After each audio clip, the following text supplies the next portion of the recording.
Bonjour bien-aimés par le Seigneur. Que l'Éternel Dieu vous bénisse encore pour sa grâce et pour sa bonté. J'aimerais qu'on puisse prier tout d'abord. C'est toute chose dans la main de Dieu. Seigneur, Saint d'Israël, nous te bénissons, le Dieu créateur, le Tout-Puissant, le Seigneur des Seigneurs. Nous voulons que ta grâce demeure à travers nous et à travers cette exhortation avec ton peuple. Je voulais que, Seigneur, que cette parole touche nos cœurs et que ces paroles changent nos vies afin que nous soyons le peuple acquis que tu as choisi.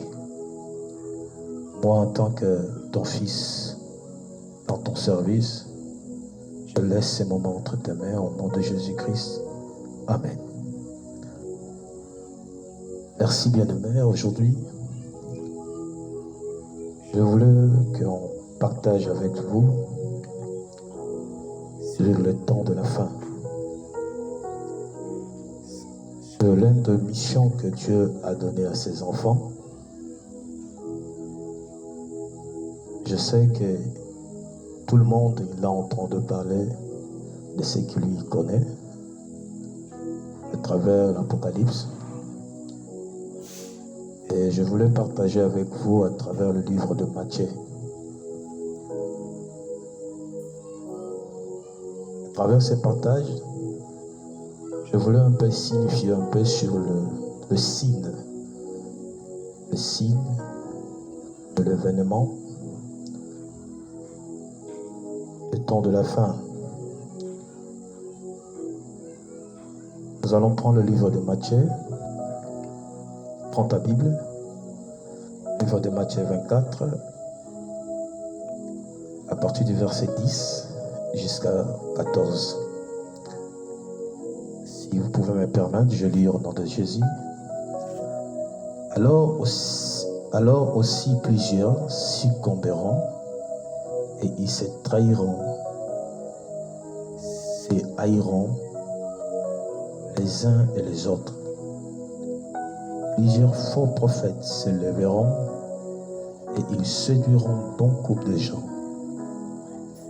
Parce que l'iniquité sera accrue, la charité du plus grand nombre se refroidira. Mais ce qui persévérera jusqu'à la fin sera sauvé. Cette bonne nouvelle du royaume sera prêchée dans le monde entier pour servir de témoignage à toutes les nations. Alors viendra la fin. Amen, bien-aimé. Ici, c'est Jésus qui est en train d'expliquer ses disciples. Dans le Matthieu 24, si tu prends le début, parce que je ne voulais pas commencer le début, parce que ça va nous prendre du temps.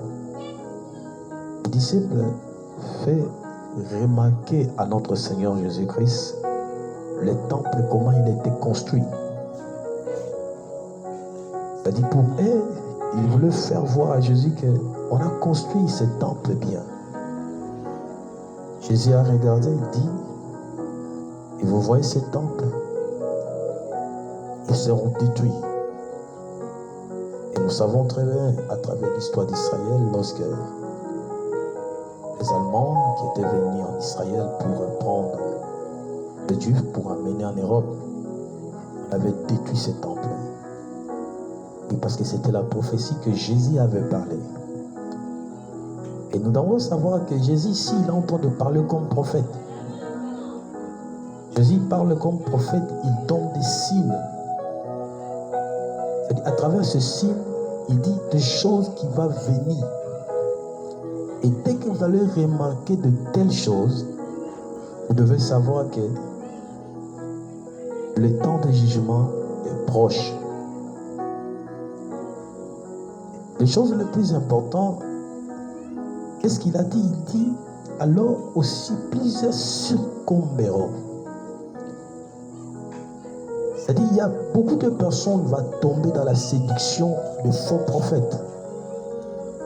Et nous allons remarquer aujourd'hui que tout le monde sont devenus des prophètes. Même à travers l'Internet, à travers tout. Et tu verras que il y a beaucoup de personnes, beaucoup de familles sont séparées à cause de la prophétie. Parce qu'à travers ce verset, Jésus dit que l'amour refroidira. C'est-à-dire qu'il y aura des gens qui vont tomber dans la séduction de ces faux prophètes. Et si tu parles un peu de l'Apocalypse, et par là que Jean, que j'appelle souvent le prophète Jean, il avait prophétisé en disant, et ces prophètes-là séduiront la terre. Pourquoi? Ils seront même coupe avec le diable, c'est-à-dire qu'il va boire le même coupe avec le diable. Il va commencer à servir le sang de saints comme leur boisson ou comme leur vin. Aujourd'hui, nous allons remarquer qu'il y a beaucoup de serviteurs de Dieu. Oui, ils sont des serviteurs de Dieu, bien qu'ils sont tombés dans la séduction ou soit dans le show de ce monde. Ils commencent à tuer leurs adeptes. Pourquoi? Parce qu'ils voulaient avoir beaucoup d'argent. Parce que si tu prends le livre d'Apocalypse 15, il dit que le diable ou la bête, il avait donné le pouvoir. Il avait donné le pouvoir à toute personne de devenir riche. Le grand comme le petit. Et aujourd'hui, nous tous nous sommes en train de remarquer que au niveau de l'Internet, il y a des propositions. Et nous allons remarquer qu'il y a même des systèmes de jeux. De jeux ici qu'on est en train de jouer, comme des paris foot, de jeux au hasard, que les gens qui sont en train de jouer pour gagner de l'argent. C'est-à-dire que le diable va faciliter seulement aux gens d'avoir ça. Pourquoi? C'est pour séduire la terre. Et nous avons au moins le préalable qui est en train de séduire la terre. On dit que le préalable sont de faux prophètes. Pourquoi? Parce que les hommes aiment toujours la prophétie. Tout le monde veut qu'on prophétise pour lui. Et tu verras que la personne qui est en train de chercher le prophète par-ci par-là, il peut dépenser tout son argent pour avoir seulement le prophète et prophétiser pour sa vie. Or, la chose la plus importante ici, lorsque Jésus dit dans le verset 12, il dit, parce que l'iniquité sera cruelle et la charité du plus grand nombre se refroidiront. Et nous allons remarquer qu'aujourd'hui, le système d'empoisonnement, même dans l'église de Dieu, parce que dans le verset 15 du même livre de Matthieu 24, il dit que vous verrez l'abomination que Daniel avait parlé jusqu'au lieu très saint. Et c'est ça ce que nous sommes en train de remarquer, cette abomination que le diable il est en train de faire. Nous, en tant que les enfants de Dieu, nous devons s'attacher toujours à Elohim, à notre Dieu qui est le Tout-Puissant, qui est le Seigneur des Seigneurs. Aujourd'hui, le mal sont devenus cruels. Prenez seulement l'exemple de cette femme qui venait en Amérique. Elle était camerounaise avec son mari pour aller faire leur mariage au niveau du Cameroun. Et les gens l'ont tuée. Pourquoi? Parce qu'il n'y a pas l'amour. Il y a toujours des trahisons, comme dit dans le verset 10. Beaucoup circombéront à travers le faux prophétie de Jean, à travers le prophète. Et tu vas remarquer que le même personne qui tue les gens est pour servir seulement à leur poisson. Quand tu vois que dans une église, qu'il y a beaucoup de serviteurs, beaucoup d'adeptes qui meurent, sache-le très bien que cette église-là est sous l'empire du diable. Nous, les enfants de Dieu, la Bible dit quand les gens mangeront, quand les gens verront leurs désirs, tous leurs désirs, les gens vont comprendre que non, le monde ne va pas mourir aujourd'hui. Mais sache-le très bien que Jésus vient bientôt, bien-aimé. C'est le moment que tu dois repentir. Et comme la Bible dit dans le livre d'Apocalypse, souviens-toi d'où tu étais tombé. Si tu avais abandonné Jésus-Christ, ton Seigneur, ton Sauveur, reviens à lui. Peut-être que tu étais fort à l'évangélisation. Peut-être que tu étais en train de chanter dans le choral. Peut-être que tu étais là pour exhorter les gens, pour donner des formations dans l'église de Dieu. Mais tu étais circonbé à cause de quelqu'un qui avait prononcé de mauvaises paroles contre toi. Aujourd'hui, moi, je te parle. Lève-toi. Christ a besoin de toi. Et si on prend le verset 14, le verset 14, il dit, on commence tout d'abord le verset 13, il dit, mais celui qui persévérera jusqu'à la fin sera sauvé. Dans le verset 14, il dit, cette bonne nouvelle du royaume sera prêchée dans le monde entier pour servir les témoignages à toutes les nations, alors vient la fin. Est-ce que nous comprenons que l'évangile sera prêché dans le monde entier pour servir les témoignages? Aujourd'hui, moi, je vais te poser la question. Si tu peux m'écrire, dis-moi aujourd'hui, quel pays, quel continent que toi tu connais qu'il n'y a pas l'évangile? Et tu vas remarquer que dans tous les continents, il y a l'évangile. On a prêché l'évangile. Même à travers l'internet, comme moi je te prêche aujourd'hui.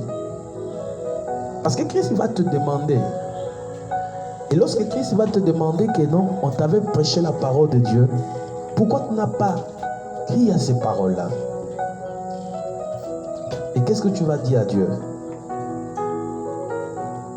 Christ avait dit que l'amour refroidiront. C'est ça, c'est comme ça mon devoir. Il n'y a pas l'amour dans ce monde. On se tue entre nous. Il n'y a pas la vérité dans ce monde.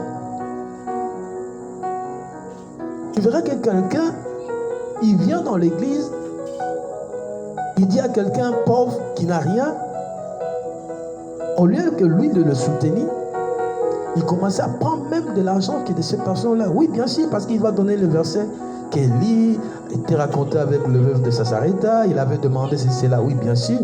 Nous devons comprendre aussi que Christ, pour comprendre que Christ, quand il prenait les offrandes, c'était pour les pauvres.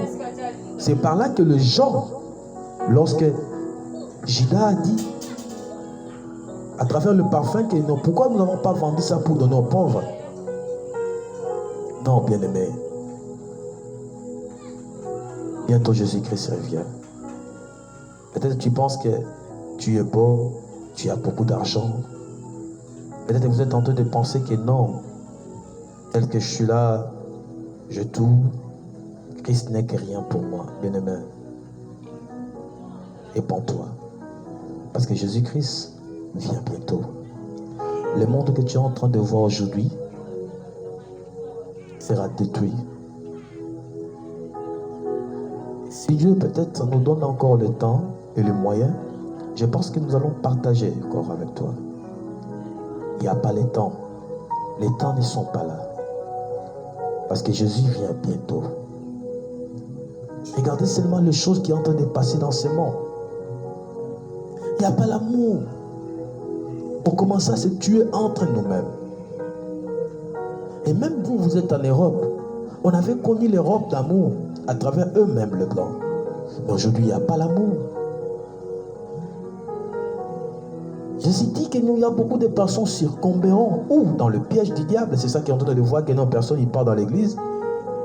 Et la façon qu'on regarde même dans des films des chrétiens, on va remarquer que le monde des ténèbres, ils ont multiplié leurs stratégies pour détruire seulement les enfants de Dieu.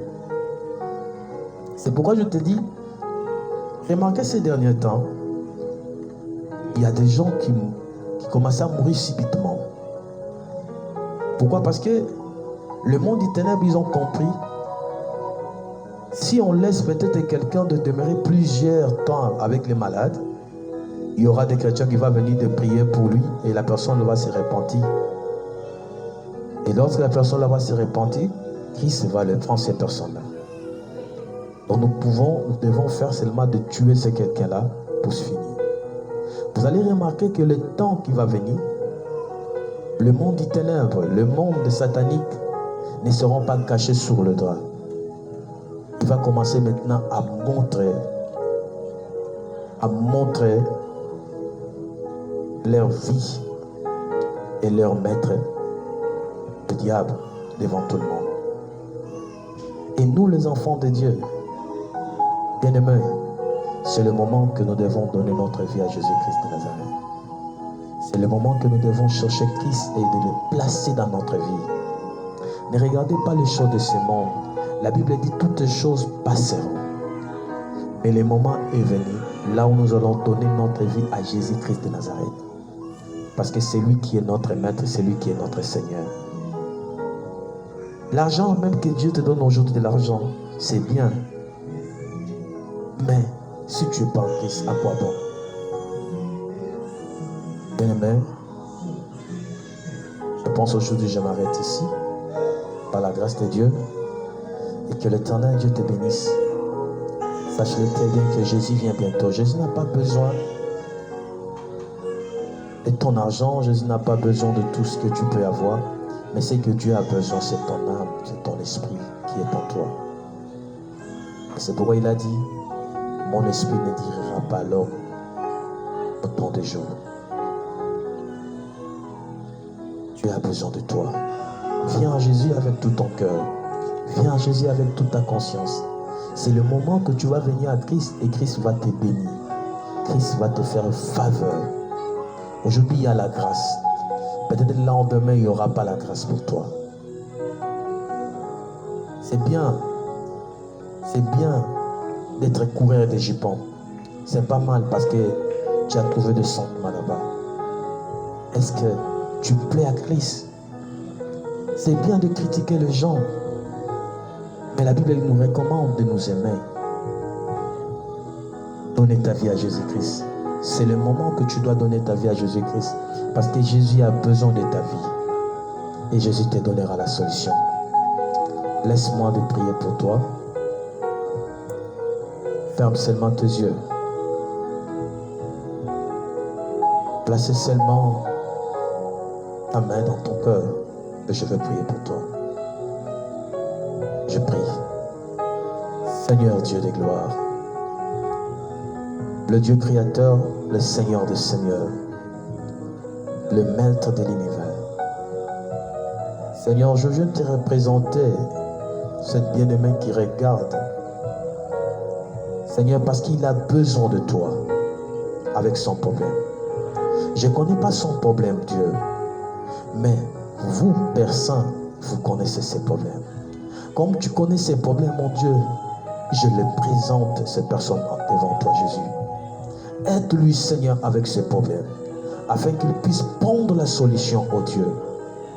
Seigneur, ne le laisse pas, car tu es le roi des gloires. Et je le bénis dans le nom de Jésus-Christ de Nazareth. Et que sa vie change, afin qu'il puisse comprendre que le monde est presque à la fin, que tu viens bientôt. Aide-lui, Seigneur, d'abandonner la vie du péché. Aide-lui, Seigneur, de s'attacher à toi, oh Dieu. Qui s'attache à toi, incomparable Dieu, jusqu'à la fin de ses jours sur la terre. Aide-lui, Dieu, de réussir de tous les problèmes qu'il a. Et je sais que tu es le véritable Dieu, le Seigneur des Seigneurs. Et béni sois-tu, car tu es le roi des gloires. Par le nom de ton Fils unique Jésus-Christ de Nazareth. C'est pourquoi nous avons dit ainsi. Amen. Que Dieu vous bénisse. Et s'il nous donne encore le temps, je pense que nous allons partager. Si tu as des questions, si tu as besoin de comprendre quelque chose, je suis là. Écris seulement en bas de mes messages et je vais lire ça et je vais voir et je vais te répondre. Je suis simple, je suis votre frère Ferry et je suis là parce que je voulais réaliser maintenant les choses que l'Éternel m'avait dit. Et le seul problème que j'ai besoin seulement de ton attention et que tu donnes ton cœur à Dieu. Donner ta vie à Dieu et Dieu sait ce qu'il va faire pour toi. Moi je suis simple personne. Même aujourd'hui Dieu peut me prendre. Mais ce qui est plus important, c'est ta vie. Après la mort, tu seras où? Dieu a besoin de toi. Merci que l'Éternel Dieu vous bénisse. Et s'il me donne encore le temps, on va se raconter. Amen.